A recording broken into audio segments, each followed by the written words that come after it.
My name is Chief of Police Philip Matrician. To my left is Detective Lieutenant Dirk Budd of the Ulster County Sheriff's Office. And to my right is Trooper Steve Neville of the State Police in Middletown. He is the Public Information Officer. Can you spell your first and last name? My first name is Philip with one L. Last name Matrician. M-A-T-T-R-A-C-I-O-N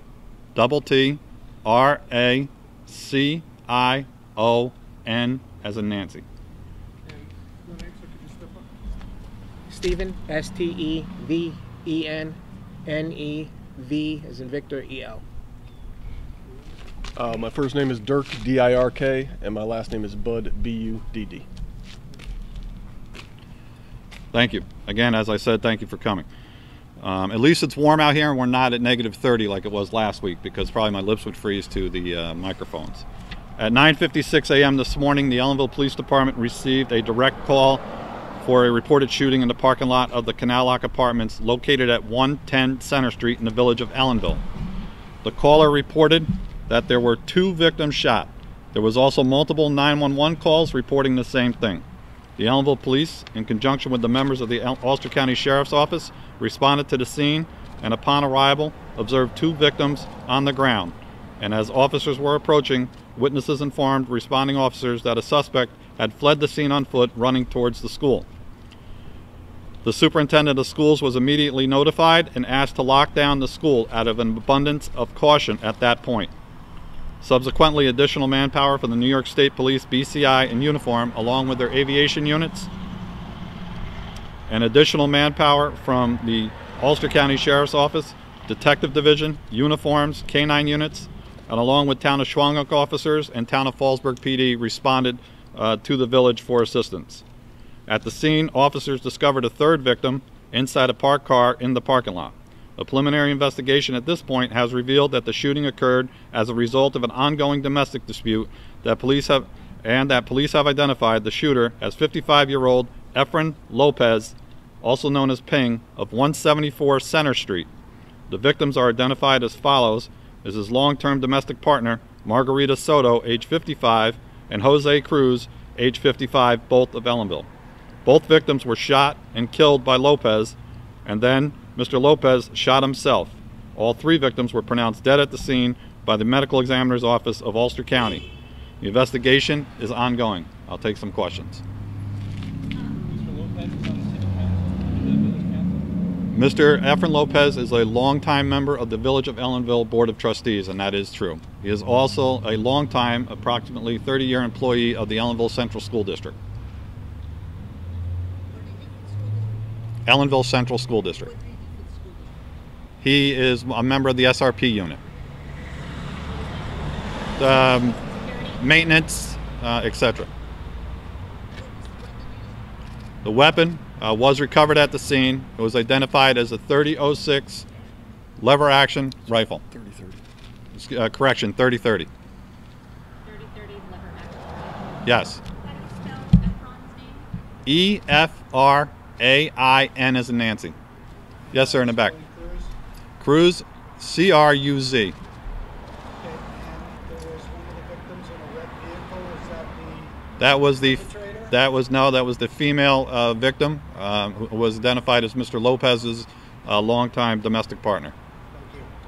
Can you explain how this went down? The investigation at this point has revealed that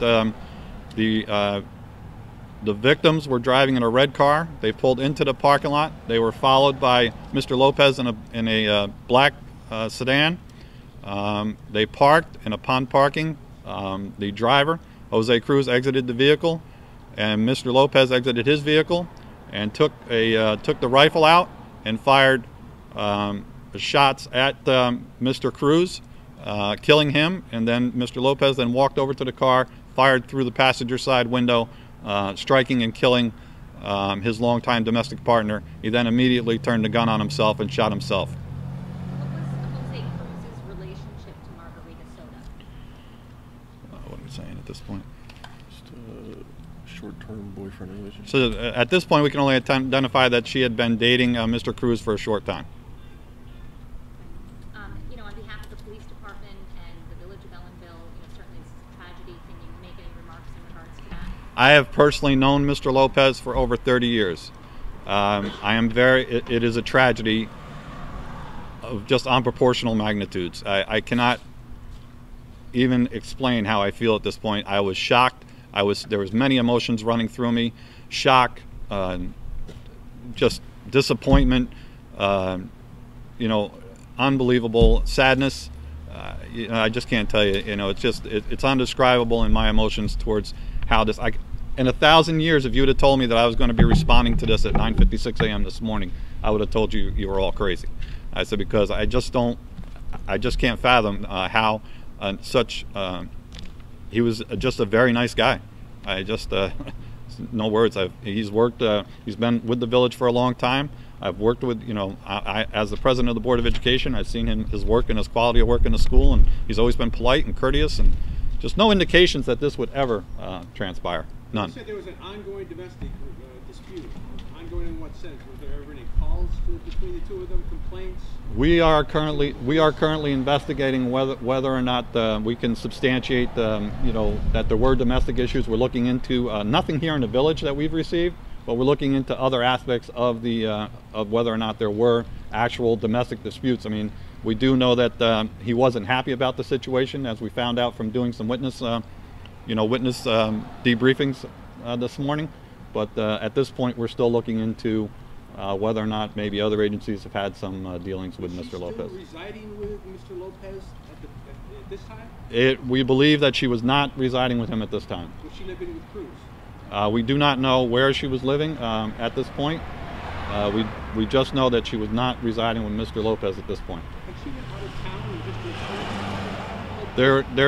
There is some information that she had been out of town for several months and had come back and forth, and we're as I said, this is early on in the investigation. We have a lot of legwork to do.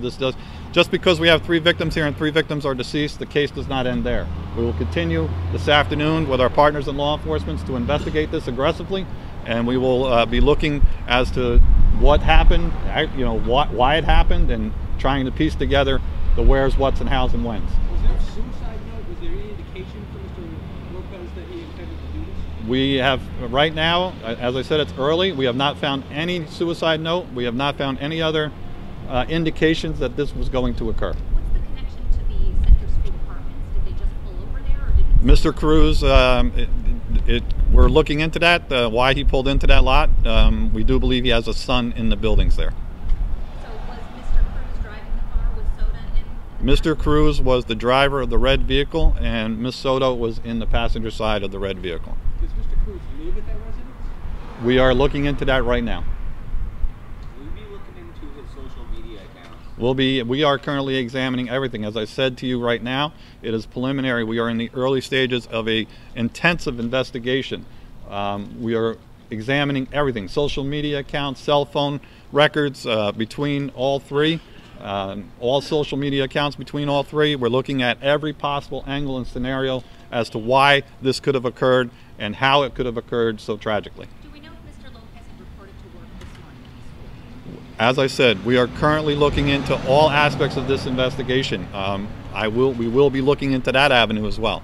I want to just stress about the school.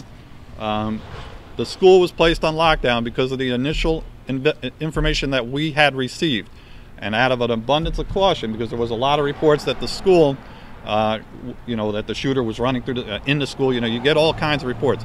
You have to understand, scenes are chaotic when they first happen. This was a tremendously chaotic scene with a lot of information coming to us. We had to vet out the information. We asked the school to go into their lockdown protocols just out of an abundance of precaution. And because it was so close in proximity to the actual shooting, we wanted to make sure that we had all the facts and all the players, identified and at our disposal quickly. Where did Mr. Cruz work, do you know? I have no idea where Mr. Cruz worked at this point. We're still looking into his background. We do believe he lived in Ellenville, yes.